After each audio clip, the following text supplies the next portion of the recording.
我係林田峰，一個最中意打機同玩 AI 嘅宅男嘅世界，本來只係一個單調嘅方程式，同一個永遠唔會有答案嘅 DSE， 直到一場荒謬嘅替身遊戲顛覆咗我嘅一切。原因係呢個暑假呢，我嘅孖生家姐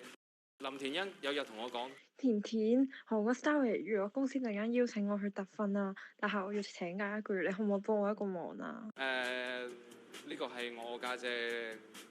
嘅夢想，1個月後佢就會翻嚟，而我嘅人生亦都會翻到原點。我以為我只需要扮演佢1個月，但係佢冇話俾我聽，女校嘅每一日都似一場生存遊戲。我點可能扮成佢？我點可能同一班女仔一齊讀書？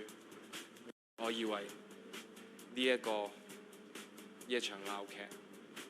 一場荒謬嘅替身遊戲，我只需要戴上面具，裝作若無其事，應付完呢1個月就好。但係當我遇見方晴，第一次感受到心跳，我分唔清呢份心跳係嚟自替身，定係真正嘅自己。呢場替身遊戲唔再淨係遊戲，身份嘅謊言、情感嘅陷阱，